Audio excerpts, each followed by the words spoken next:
Hello everyone शांति पाठशाला को मु आपण मानंकु स्वागत जनाउछि। आजिकार एही नूतन भिडियो रे आमे आलोचना करिबा सहर जीवन उपरे एक सुंदर रचना। भिडियो आरंभ करिबा पूर्वरु चैनल को सब्सक्राइब करिनियंतु एवं बेल आइकन टी को प्रेस कर दियंतु। चलंतु आरंभ करिबा। सहर जीवन कृत्रिमतारे गठित होइथाए। एथिरे नैसर्गिक परिवेशर स्वर्गीय ओ स्पर्श नाही। सहरर कृत्रिम परिवेश मध्यरे मानव हृदयर महत् भाग गुड़िक नष्ट होई जाए। तेणु मनुष्य जीवनर जीवन शुष्क ओ कठोर होइथाए। मनुष्य आत्मकैंद्रिक ओ स्वार्थपर हुए। तार मन प्रबल अर्थ लालसारे बशवर्ती हुए। तेणु से जीवनर आध्यात्मिक मूल्य बुझिपारि नथाए। से शरीर स्वास्थ्य ओ मनर शांति हराई बसिथाए। से असंतोष ओ अस्थिरतारे क्लांत होई पड़े। सहररे बहु कल कारखाना वाणिज्य केन्द्र कंपानी एवं सरकारी ऑफिस सबु रहिछि। क्रेता अधिक थिबारु सहररे बेकार हेबार अवकाश नाही। एठारे कर्म प्राप्तिर पूर्ण सुजोग रहिछि। एपरिकी लोकमाने माटी बिकी मध्य पैसा रोजगार करिथांती। सहर जीवनरे शिक्षार सुविधा पूरी रहिछि। कारण बहु सरकारी ओ बेसरकारी अनुष्ठान सहररे रहिथाए। उच्च शिक्षा लागि एठारे थिबा सुविधा सुजोग ग्रामांचलरे नाही।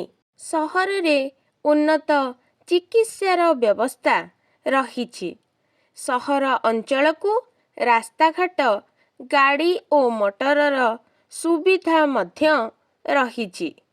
सहरर पाठागार ओ गवेषणागार सबु बड़ उन्नत धरणर। जे कौनसी नूतन वैज्ञानिक उद्भावनी प्रथमे सहरवासी व्यवहार करती।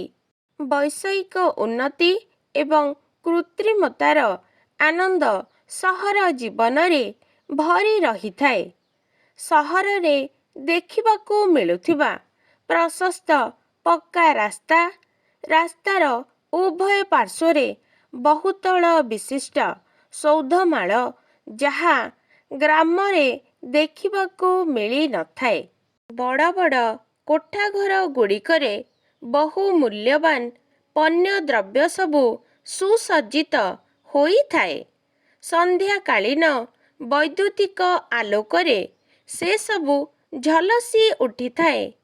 मूल्यवान पोशाक पिंधिथिबा अगणित नरनारी से सबु विक्रय केन्द्ररू किणी आनिबारे व्यस्त थांती। एणे रास्ता उपरे असंख्य नरनारी गमनागमनरे व्यस्त थांती। गाड़ी मोटर रिक्शा मान रास्तार एपटे सेपटे अहरह यातायात करिथांती। गाड़ी गुड़िकर गतिकालीन ध्वनिरे राजपथ नित्य मुखरित। पुणी बुला विक्रेतांकर चित्कार, सिनेमा कलाकारंक भ्राम्यमाण प्रचार, संगीत ओ राजनीतिज्ञ मानंकर परिप्रचाररे नगर प्रकंपित हुए। सहररे बहु लोक जमा होइथिबारु खाद्यशस्य पनीपरिबा तदनुसारे यथेष्ट परिमाणरे आसिपारे नाही। पण्य द्रव्य क्रय करिबा पई सहरवासींक मध्यरे प्रबल प्रतियोगिता जोगु सहररे जिनिष पत्रर दरदाम हु हु होई बढ़ी जाए। सहररे बहु लोक ଜମା ହୋଇ ବାସ କରୁଥିବାରୁ ସହର ରୋଗ ବ୍ୟାଧିର କେନ୍ଦ୍ରସ୍ଥଳ ହୋଇଥାଏ। ବଡ଼ ବିଜ୍ଞାନ ଭିତ୍ତିକ ଆଧୁନିକ ମାନବ ସଭ୍ୟତାର ପରିପୁଷ୍ଟ। ସହର ଜୀବନ ଏହି ସଭ୍ୟତାର ପରିପୋଷକ। ତେଣୁ ସହର ଜୀବନରେ ବୈଷୟିକ ମନୋବୃତ୍ତି ବଡ଼ ପ୍ରବଳ। ସୁତରାଂ ସହର ଜୀବନରେ ଆଧ୍ୟାତ୍ମିକତାର ସୃଷ୍ଟି ଲାଗି ଉଦ୍ୟମ ହେବା ବାଞ୍ଛନୀୟ। ଆଜିକାର ଭିଡ଼ିଓଟି ଆପଣଙ୍କୁ କିପରି ଲାଗିଛି କମେଣ୍ଟ ମାଧ୍ୟମରେ ନିଶ୍ଚୟ ଜଣାଇବେ ଏବଂ ଲାଇକ୍ ସେୟାର ସବସ୍କ୍ରାଇବ୍ କରିବାକୁ ଜମାରୁ ଭୁଲିବେନି।